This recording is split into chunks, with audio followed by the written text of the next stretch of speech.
요한복음 18장 38절 하반절부터 40절 말씀입니다. 빌라도는 이 말을 하고 다시 유대 사람들에게로 나아와서 말하였다. 나는 그에게서 아무 죄도 찾지 못하였소. 6월절에는 내가 여러분에게 죄수 한 사람을 놓아주는 관례가 있어. 그러니 유대 사람들의 왕을 놓아주는 것이 어떻겠소? 그들은 다시 큰 소리로 그 사람이 아니오, 바라바를 놓아주시오 하고 외쳤다. 바라바는 강도였다. 빌라도가 밖으로 나가서 유대인들에게 말합니다. 나는 그에게서 아무 죄도 찾지 못하였어. 로마 총독이라는 직책을 가진 이 사람의 말은 힘이 있었죠. 이 재판의 판결권을 가진 자가 신문한 사람한테서 어떤 죄도 찾을 수 없었다는 무죄 선언이 아니겠습니까? 그리고 그렇다면 재판은 여기서 끝났어야 했습니다. 죄가 없으니 풀어주는 것은 당연한 것이었고 그것이 그가 해야 하는 올바른 일이었습니다. 그런데 빌라도는 그렇게 하지 않습니다. 판결을 내리는 대신에 다른 방법을 찾습니다. 6월절에는 내가 여러분에게 죄수 한 사람을 놓아주는 관례가 있어. 그러니 유대 사람들의 왕을 놓아주는 것이 어떻겠소? 6월절에 죄수를 사면하는 관례를 통해서 군중들이 예수님을 풀어주라고 요청하도록 만드는 거예요. 언뜻 보면 이 장면이 예수님을 풀어주려는 시도처럼 보이죠. 그러나 사실 그렇지 않습니다. 그는 자기 손에 피를 묻히고 싶지 않은 거예요. 죄수를 사면한다는 것은 이미 그렇다면 예수님이 죄수임을 인정하는 것과 같지 않습니까? 그러나 그가 앞에서 봤던 것처럼 죄가 없다면서요. 그는 사면해줄 필요가 있는 게 아니라 애초에 풀어주면 그만이란 말입니다. 그러나 그 일을 하지 않습니다. 그 판결을 하고 난 뒤에 나타날 민심이 걱정이었고 그 대가를 치를 마음이 없었던 것이죠. 그러자 무리가 소리질러 말합니다. 그 사람이 아니오, 바라바를 놓아주시오. 그리고 요한복음은 이 뒤에 짧은 소개를 덧붙입니다. 바라바는 강도였다. 더 이상의 설명은 필요하지 않습니다. 이것이 전부죠. 죄 없다고 선언한 사람은 죽음으로 넘겨지고 죄가 있어서 잡혀있던 사람은 풀려나게 됩니다. 이 일이 어떻게 일어나게 되었습니까? 우리는 이 질문을 생각해 봐야 합니다. 죄가 어디에서 나타나는가? 우리는 흔히 악을 저지르는 것만을 죄로 여깁니다. 그러나 빌라도를 보십시오. 그는 예수님을 고발하지 않았습니다. 십자가를 못 박으라고 외치지도 않았습니다. 오히려 그는 진실을 알게 되었고 말하기까지 했죠.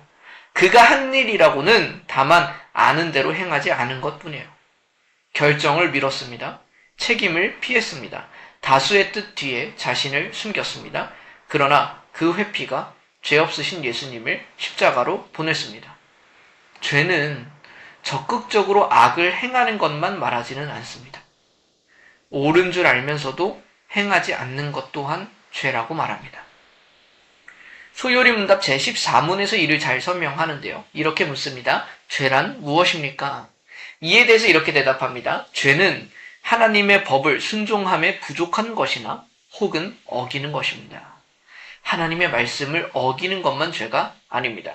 부족하게 순종하는 것 또한 죄입니다. 무엇이 옳은지 알면서도 그 대가를 치르기 싫어서 결정을 미루는 거예요. 나서면 불편해지니까. 다수가 그렇게 말하니까. 내가 아니어도 누군가 할 것 같으니까. 그리고 자신을 위로하는 거예요. 나는 아무것도 하지는 않았어. 맞죠? 빌라도도 아무것도 하지 않았을 뿐이에요. 마땅한 권한이 있음에도 불구하고 말하지 않았을 뿐입니다. 그러나 그 또한 선택입니다. 침묵도 선택이고 미루는 것도 선택이라고요. 이 어두운 장면 속에 그래도 우리가 기억할 수 있는 것이 있다면 주님의 십자가죠. 죄인이 풀려났대요. 대신 무죄한 사람이 대신 죽음으로 끌려가셨습니다. 강도 바라바는 자신이 마땅히 받아야 할 형벌이 사라졌어요. 아무 죄 없으신 분이 대신 그 자리로 가셨습니다. 이것이 우리가 믿는 십자가예요. 그날 바라바가 서 있던 자리에 사실 우리가 서 있는 거라고요. 우리가 받아야 할 것을 그분이 대신 받으셨고 우리는 마땅히 받아야 할 형벌에서 풀려났습니다. 여전히 그 복음은 이루어지고 있는 거예요. 그러니 우리에게 여전히 기회가 다시 주어지는 겁니다. 그리고 우리에게 다른 길을 선택할 기회가 주어지는 것입니다. 주님의 은혜로 새롭게 얻은 삶의 선택이 주어집니다. 죄란 악을 행하는 것만이 아닙니다. 악을 방관하거나 선을 선택하지 않는 것도 죄입니다. 우리가 회피하는 사람이 아니라요, 주님과 같이 담담히 선을 행하며 나아가는 사람들이기를 소망합니다. 잠시 함께 기도합시다. 하나님 아버지, 저희는 무엇이 옳은지 알면서도 그 대가를 치르기 싫어서 결정을 미루거나 다수의 뜻 뒤에 저희를 숨기며 피하곤 했습니다. 그러면서 나는 아무 잘못도 하지 않았다고 스스로를 위로했습니다. 그러나 빌라도의 회피가 무죄한 주님을 십자가 죽음으로 내몰았음을 기억합니다.